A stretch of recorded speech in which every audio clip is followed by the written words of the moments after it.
Good day, ma'am. I am Jessica and we Embate, BSCRIM-2, Section A. And now I will going to report Chapter 4 and it's all about victimology. So first, what is victimology?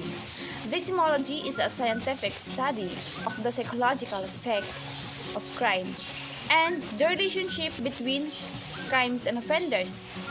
It examines victim patterns and tendencies, studies how victims interact with the police and the legal system, and analyze how factors of classes, race, and sexual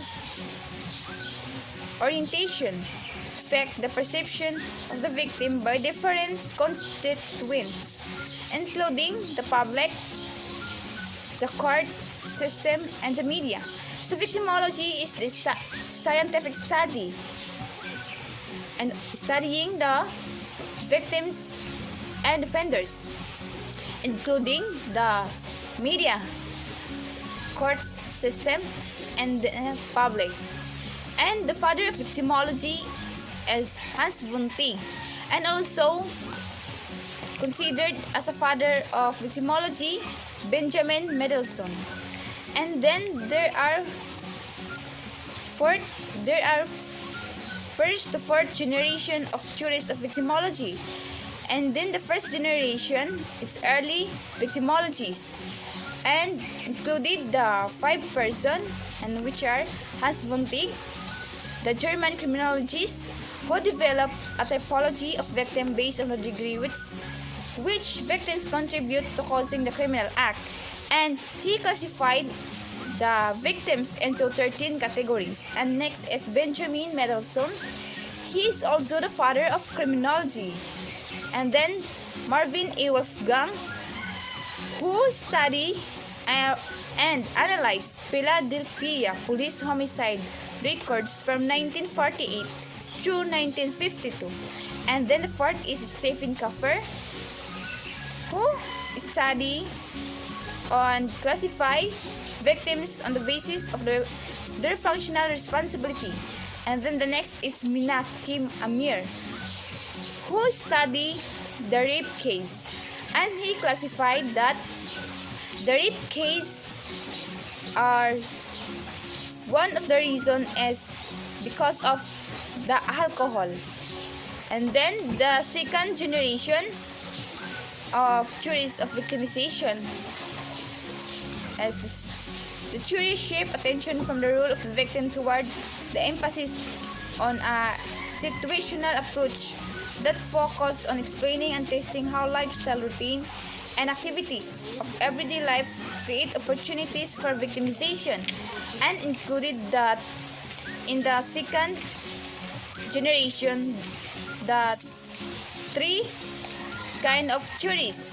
First is lifestyle exposure theory, second routine activities theory, and the third is empirical support.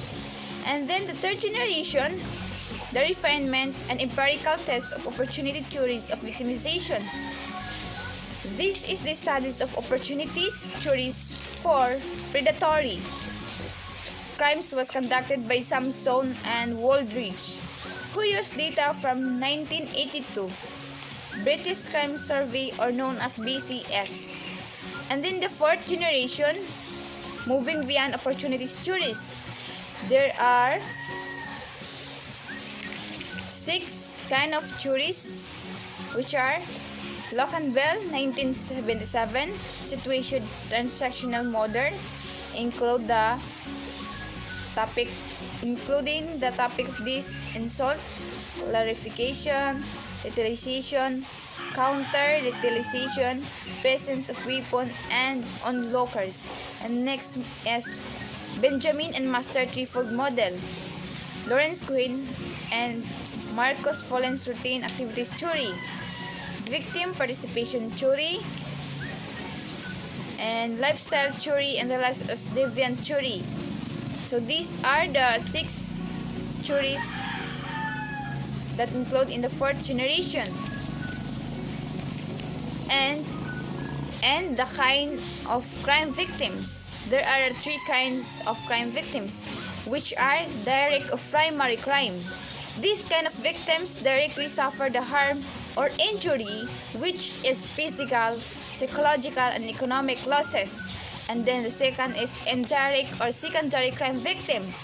This is a victims who experience the harm secondhand, such as an intimate partners of significant other or rape victims or children or battered women. And then the third is tertiary crime victim. This is victims who experience the harm vicariously, such as through media accounts, the scared public or community due to watching news regarding crime incidents. And then these are the types of victims according by Mendelssohn. There are 6 types of victims, which are innocent victim, which only minor guilt. Third, victim who is just as guilty as the offender. Fourth, the victim guiltier than the offender. Fifth, the most guilty victim. And sixth is the imaginary victim. And then, according to Hans von Tig, there are 6 types of victims also, which are depressive type, greedy of gain or acquisitive type. Third, wanton or overly sensual type. Fourth, terminator type. Fifth, lonesome type. And sixth is heartbroken type. And according to von Hintig, there are 6 classes of victim also, which are the young, the female, the old, the mentally defective, the immigrant, and the minorities. Right of victims. So what are the rights of victims? All state and the federal government have passed laws of establish a set of victim rights. In general, this law required that victims have certain information, protections, and a limited rule in the criminal justice process. So, there are 6 rights of victims. So, first is right to be treated with dignity, respect, and sensitivity. It is victims generally have the right to be treated with courtesy, fairness, and care by law enforcement and other officials throughout the entire criminal justice. Second is right to be informed. The purpose of this right is to make sure that victims have the information they need to exercise their rights and to seek the service and resources that are available to them. And the third is rights of protection. These rights of protection means that victims have the right to protect from threats, intimidation, or retaliation during criminal proceeding. And then the fourth is right to apply for compensation. This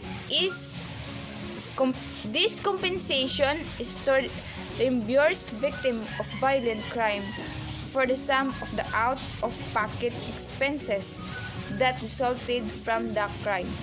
And then the fifth right to restitution from the offenders.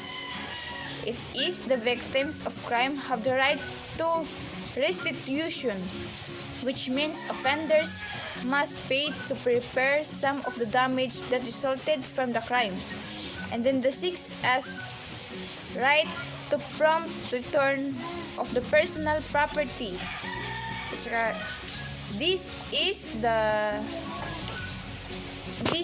state that authority must return such as property to the victim when it is no longer needed. Moreover, there are 7 rights to a speedy trial, and then 8 rights to enforce of victims' rights. It is to be meaningful. Legal rights must be enforced. States are beginning to pass laws to enforce victims' rights, and several states have created offices to receive and investigate reports of violations of victims' rights. So that are the 8 rights of victims. Again, this first is right to be treated with dignity, respect, and sensitivity. Second, right to be informed. Third, right to be in protection. Fourth, right to apply for compensation.